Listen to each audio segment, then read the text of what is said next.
I went through AOCS, Aviation Officer Candidate School, where you don't go through the academy, you don't do ROTC, so you kind of cram all that into 14 weeks.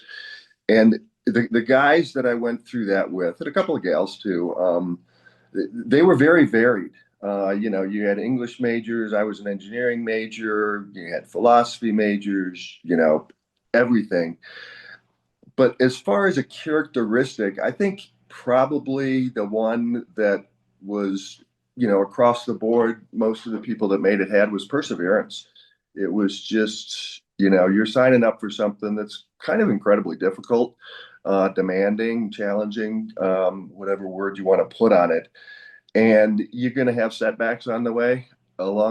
And, it's just how you deal with those. Like we're all going to have setbacks in life, and it's how you deal with those that really matters. And I think that's probably the universal characteristic of a good naval aviator is, that they're willing to, go into the mission, whatever it may be, with a positive attitude of we're going to get this done, and we're going to figure it out. And Hmm. then they do that. In the early training process, is there something like you see with the SEALs where, part of the earliest training is, you know, pushing, I'm thinking of the SEALs, pushing these guys and saying, if you can't make it, you need to get out of here, and that kind of thing. I mean, is there kind of um, is there that sort of thing early on in aviator training where it's not only intellectually demanding, physically demanding, but also, really putting psychological pressure on folks as well, just to see who's going to stand up and who's not? Certainly in the aviation officer candidate school route that I went through, my class in aviation officer candidate school, we started out with 70 students and 18 of us graduated. So it Wow. was definitely a winnowing, a weeding out process along the way. And it was, yeah, toward that end. I mean, they openly admit they're going to tear you down and then build you back up into, the military officer that they want you to be. So, absolutely. I mean, it was grueling. I mean, you were up at 5:30 every morning, went and did a 5 mile run, you did calisthenics, you had a Marine drill instructor screaming at you all day. Hmm. Um, you lost meal privileges if you didn't march to chow properly. Um, Right. it was an interesting experience, a life-changing experience. And from reading your book, I get the impression that the pressure, the kinds of pressure changes, but it never really lets up. I mean, one of the things you write about is every time you land on the aircraft carrier, you're given a grade. You're scored every single time. Um, which makes sense. We need to make sure that the folks landing on these carriers are operating at a high level all the time. And if they're not, that's obviously something to be concerned about. But it does seem like a job where the pressure never really comes off. Is that right? Um, yeah, yes, it is. I mean, when I was 26 years old, I was flying a $90 million aircraft with four other people's lives depending on me doing so safely. So that's pressure. Landing on the carrier is never easy, even with fair winds and following seas. It's still you're still trying to plant your airplane on a postage stamp in the middle of the ocean. Wow. Uh, Yeah, I want to come back and ask you about that. Um, what was the process of determining which kind of plane you would fly? Once you succeed, you're part of the successful minority that makes it through. And then the question comes, which plane will you fly? How does that process go?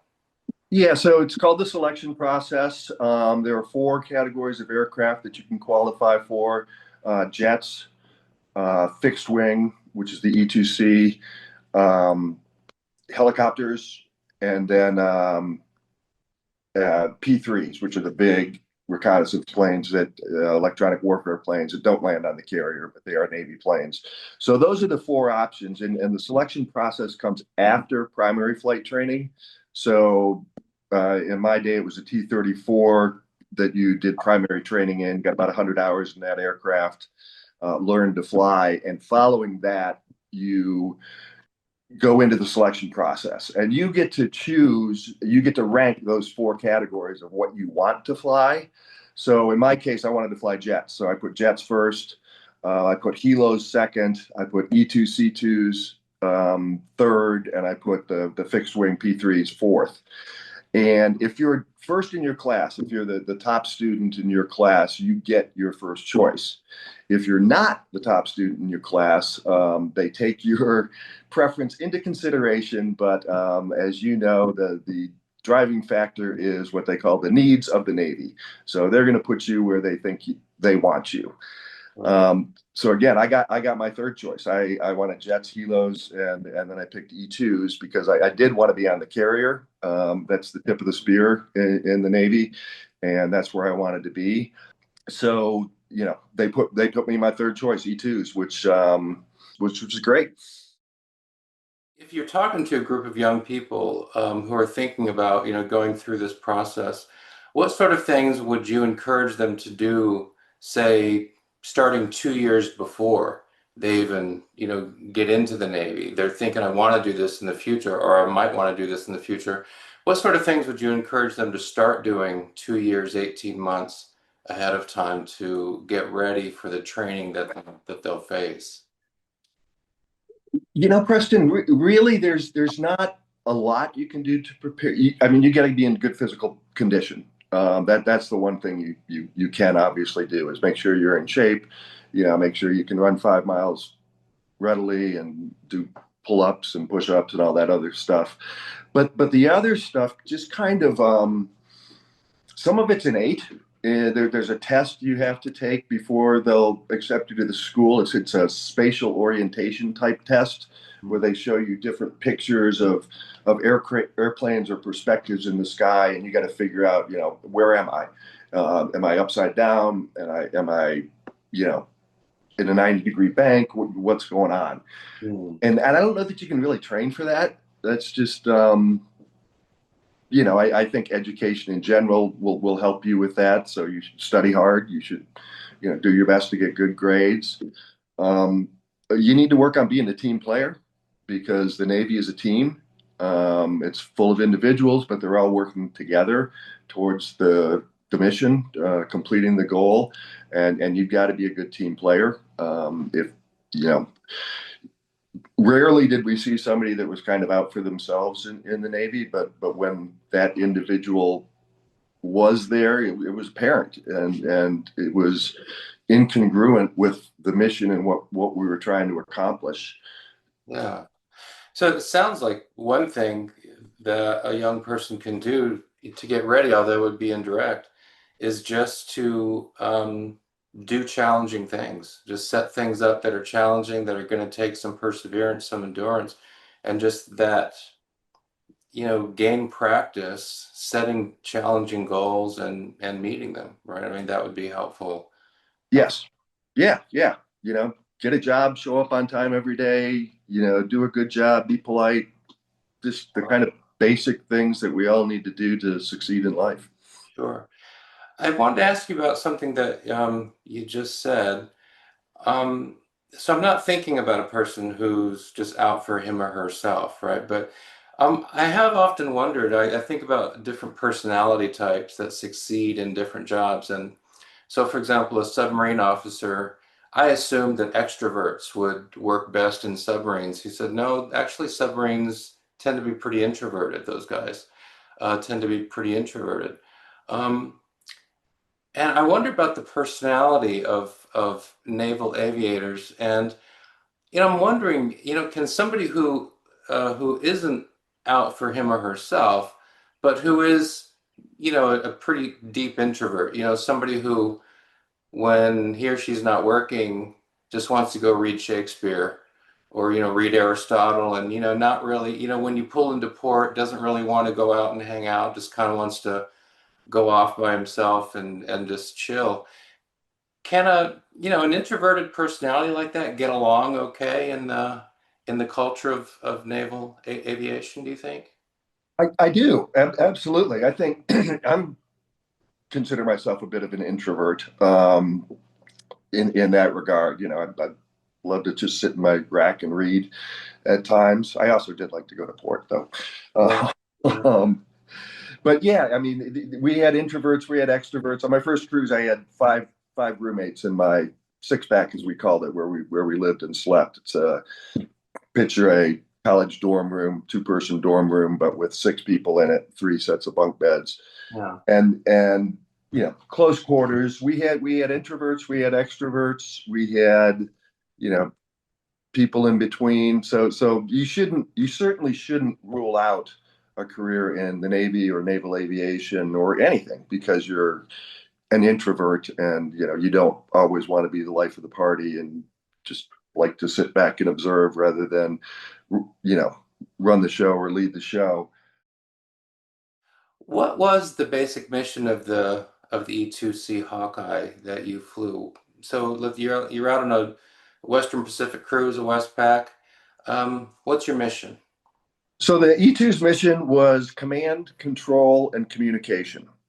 So the E2 it's the quarterback of the air wing, basically. So we had no armaments, no defenses either, no chaff, no flares, but we had a radar.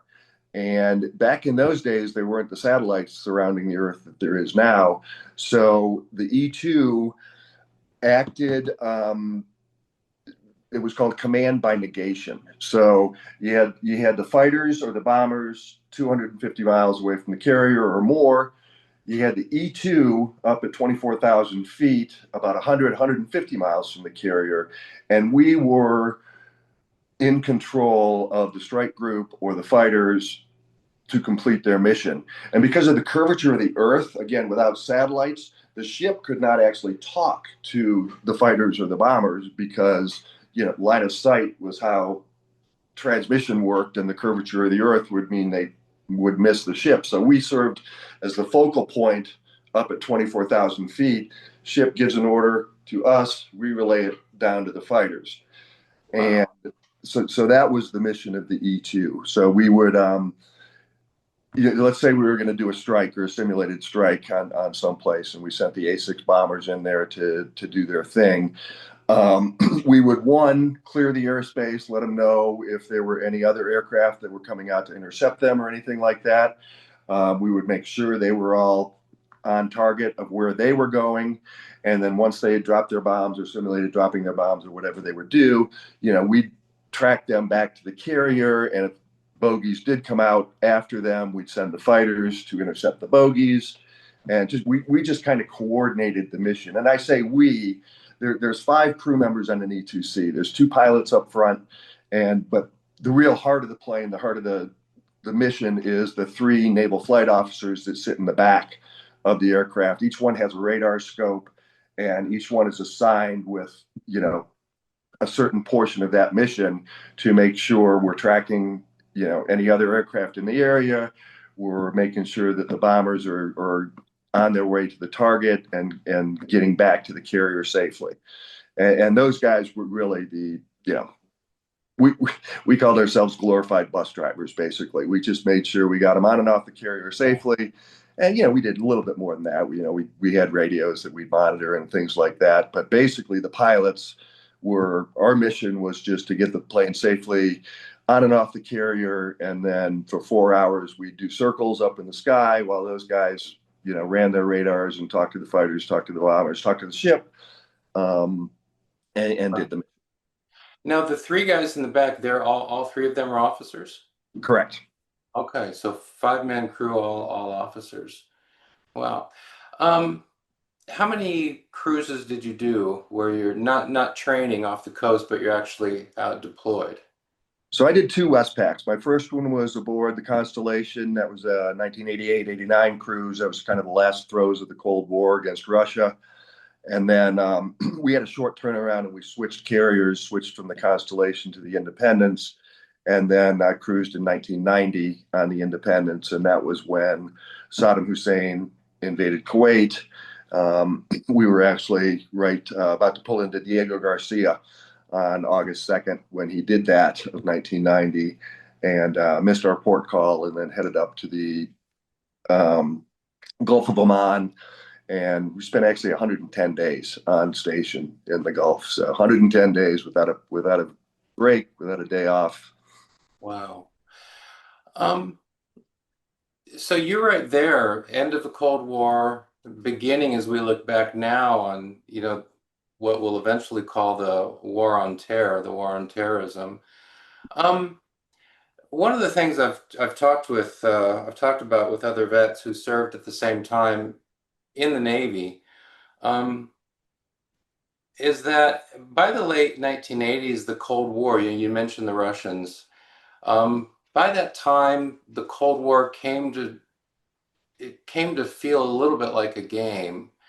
For example, an example I have is, the aircraft carrier we were on. We had supposedly a fishing boat, a Russian fishing boat, that didn't look anything like a fishing boat. It had all kinds of, gear Antenna. all Yeah. over. It was obviously a spy ship that trailed us for 2 or 3 days, maybe longer.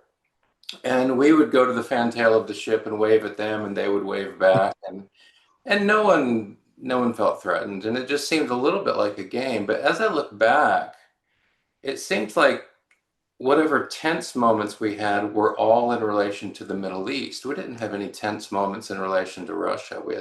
Or the Soviet Union. We had tense moments in relation to Iran at that time, especially.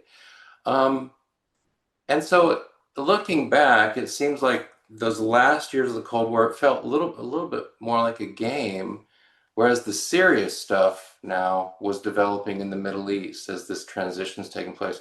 Does that resonate with your experience, things you experienced in your service in those last years of the Cold War? Somewhat, although looking back, it seems more like a game than it did at the time. Although I think I did write in my book that we were basically playing hide and seek, cat and mouse with the Russians, where they'd try to find the carrier, we'd try to pick them up before they found the carrier and chase them away. Yeah. But at the time, it was serious. I remember there was a Christmas Eve on my first cruise, I think, when I was flying with Rich Elder. We were out, and it was nighttime. It was midnight, 1 in the morning or something, and a Russian bear came after us, the E-2. And as I said, we didn't have any armament. We didn't have any defense. Our defense was the NFOs telling a Tomcat to come help us out. And Wow. yeah, I mean, they came after us. That was a little concerning because it was like, let's hurry up, Tomcat. I don't want this Wow. guy shooting at me. Yeah. But at the same point, I mean, it was. I mean, you could tell that we were winning by 1988, 89. Um, but they were still a threat. I remember on that first cruise too, we actually sailed through the Gulf of Japan, basically right next to Russia there. And the Russians weren't happy about it. I mean, they had radars going, and then they launched some planes, but there was really nothing they could do about it without starting a hot war, which they didn't want to do at that time. Hmm. And we didn't want that either. But that again, as you know, the mission of the Navy is power projection. Right. It's to put a carrier off the coast of a potentially hostile country with Right. 70 aircraft on it, and a destroyer and a cruiser and all that firepower, and it's kind of just to say, hey, we're here and we're watching. Right, right. Now you did, I mean, right, I think at the end of your service, you did see Desert Shield, right? You got some glimpses of Desert Shield. I'm not sure about Desert Storm, but what did you see of that series of events, which gets this country into a war with Iraq, and then we know how that history plays out. But what did you see of that at the beginning? Desert Shield, Desert Storm. Yeah, so as I said, we were in the Pacific when Saddam invaded Kuwait in August of 1990, and it was interesting because we were trying to kick Iraq out of Kuwait, but even then we were more worried about Iran. Um, and we actually the independents went into the Persian Gulf during Operation Desert Shield. Um, and Persian Gulf's pretty narrow. Iran is right there to the north the whole way through. Um, I was flying the mission on that when the aircraft carrier went in there. We launched at 4:30 in the morning. E-2 is typically the first plane to launch off the aircraft carrier. Jets are obviously faster, so we get out there first and get in position.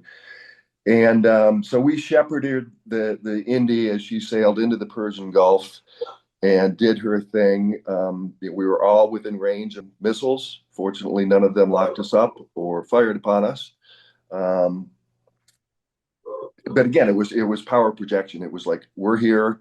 Um, Iraq has done something that we disapprove of, and they're going to try to make right at some point.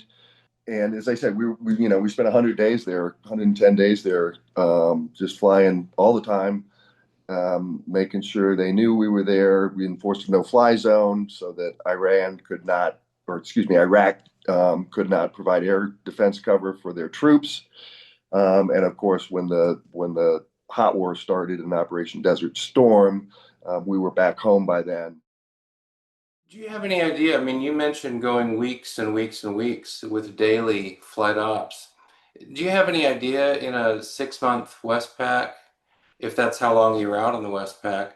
Um, do you have an idea how many hours you'd be in the air in the space of a 6 month Westpac? Oh, so I got 100 traps on each of my cruises, at least 100 on each ship. So since you flew half of the time in the left seat and got the trap half the time in the right, I had at least 200 missions, and missions generally averaged about 3.5 to 4 hours. So you're talking 700, 800 hours in the Yeah. air. Wow. Wow.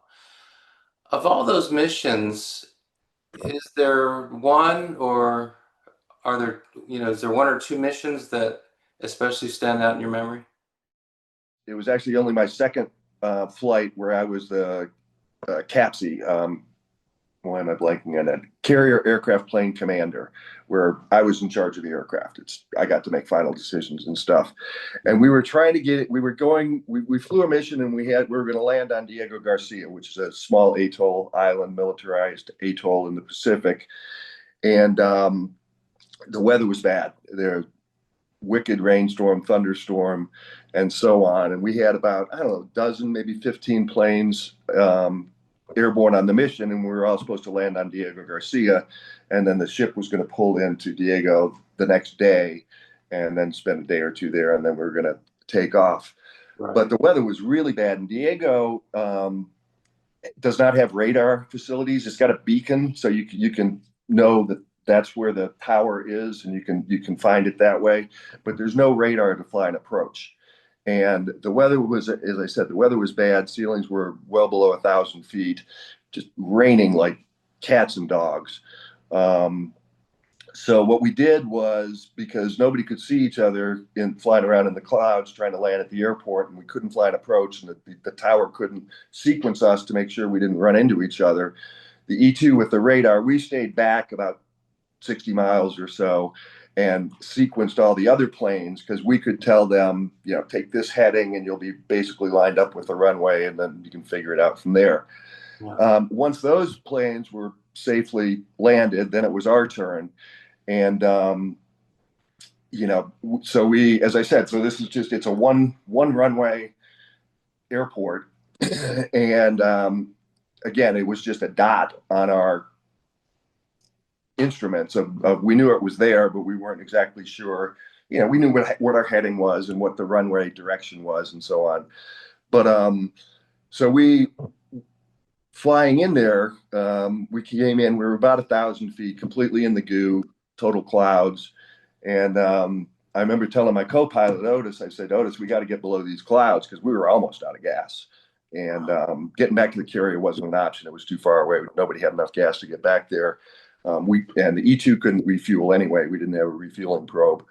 So I started descending to try to break out of the clouds and find the runway. And I remember Otis telling me, watch your altitude as we were descending below 1,000 feet with a pretty healthy rate of descent. So I pulled back on the yoke, and just then we broke out of the clouds at a little under 800 feet. And the hangars were right there, right below us, and it was just like, oh, there it is, wow. And again, it was rain. It was like the gods were pouring bathtubs full of water right under our windscreen. I mean, wipers were going like crazy, but it was just, Wow. I mean, you could see sort of, but not very well. Wow. And we got lined up on the runway. I remember calling the tower and I said, Black Eagle. I think we were in 602 at the time. That was the number of the plane. Field in sight, and the tower responded, Black Eagle 602. You are cleared to land any runway at your own risk.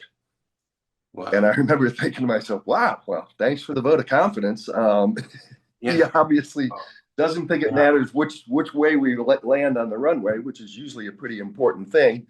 And he obviously doesn't want any responsibility if things don't go well for this. So, but they did. We landed. We put the plane down, and got there safely. So, and that's the mission. That's right. That's why you need that personality of, what, this is not good, but I'm gonna do it anyway, Yeah. because you really don't have a choice, right? Yeah, it's interesting. Because, obviously I'm thinking of all the challenges that might come with landing on a carrier, but for you, this most memorable landing was on Diego Garcia there, out there, that little island out there in the middle of nowhere. That was my first one. I'll tell you one other story, because Yeah. the second one was also on my first cruise, um, and we actually landed. We were off the coast of Australia, and the carrier was actually on the edge of a hurricane in the Pacific Ocean. And this was another night mission. It was about a 4-hour mission, and we were coming back. And what you do at night, is you line up in a Marshall stack. So you're about 10 miles behind the carrier, and I forget the altitude, maybe 10,000 feet or something. And the planes all just kind of circle there until they get called down. And a carrier, this is pretty cool too. A lot of people don't know this, but you can land a plane every minute, really every 45 seconds, if you do it perfectly. So, they sequence them down that way. And I remember I was up there, I was flying with Spike on that mission. And we were listening on the radio as the planes tried to get aboard. And, planes were getting waved off. Planes were boltering, missing all the wires and having to try again. Um, Is that because because the ship was just doing this in the ocean with all the, Yeah, yeah. When we did get aboard, we finally got aboard, landed safely, and then I was a landing signals officer, so that's the guy that stands out on the side of the aircraft carrier with a radio and the wave off lights, and waves the planes aboard safely. So I raced out there to watch the last of the planes get aboard, and there's a meter that tells you how much the fantail, the back of the aircraft, is moving in the waves up and down, and it goes 20 feet in each direction, so 40-foot shift. And that thing was maxing out well before the ship reached its peak. So that deck was moving at least 50 feet in the waves. And you've only got about 10 feet of clearance when you clear the fantail. So, in that situation, the LSO's job is to make sure to gauge the timing of the moving of the ship with the plane coming in. And if it's like this, you got to wave the plane off, right? And right? Yeah. so that was crazy. Yeah, I mean, the fear of, you think you're going to hit the deck and then the fantail comes up and you end up going Right. right to the fantail, right? That's the fear. So, I mean, I don't, is there a science that there must be, how do you, is this just something you get from practice? You just, over time, or given that storm, given what's going on, you have a sense of what the movement's going to be, and so then you can say, okay, we've got a 10-second window here or a 5-second window here to get this plane on board. More like about a 3-second window, but yeah. And yeah, you just time it. It's like, okay, the deck's coming up, and if the deck happens to be coming up right when the plane's going to cross the fantail, you got to wave them off. Do you get to a place where landing on a carrier is not a stressful event? You know, a day trap in good weather, once you've got, 100 of them under your belt, super fun. But it never got, you were never comfortable at night. At night was always, you know, big pucker factor, it's dark. The deck's always moving a little bit, at least. And, at night, it's a real challenge. Incredibly complex the way the ship runs. The working on a flight deck is one of the most amazing things. Everything is choreographed on a flight deck. There are strict rules about moving planes and people, and because you're on a pretty compressed piece of steel, and you're basically running you know more planes than Denver International Airport does. Mm. Hmm. Uh, this might not be a fair question, but I wonder if you can walk us through the sort of the mental process of getting the plane ready to land on the flight deck. Because you describe these long flights where you feel like a bus driver. The three officers in the back are doing the work. You're doing this operation. You're up there for a few hours, not a lot going on. But then, okay, now we're heading back to the ship. Um, and let's say it's nighttime. Um, how far out, and here I'm just thinking about kind of mental transition from, all right, we're up here doing ops and these guys are doing the work and there's not much for me to do, to now, okay, now I have to, really zero in. So, I mean, you're always flying the aircraft, right? So even when you're just doing circles for 3.5 hours, you're monitoring instruments, you're making sure your hydraulic pressure is good, your oil pressure's temperature's good, and all that other stuff.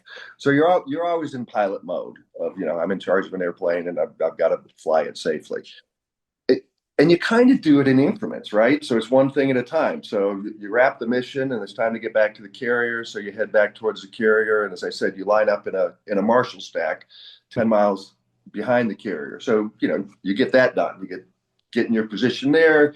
You hit your points as you circle, waiting for the call down. And then you get the call down. And that's when you really go into just laser focus mode. And you've got to fly that plane perfectly, really. I mean, you not perfectly, but pretty darn well. And so what you do to land on a carrier, there's three parameters you've got to fly properly. All right. So you've got to fly glide slope, which is the descent down to land onto the carrier.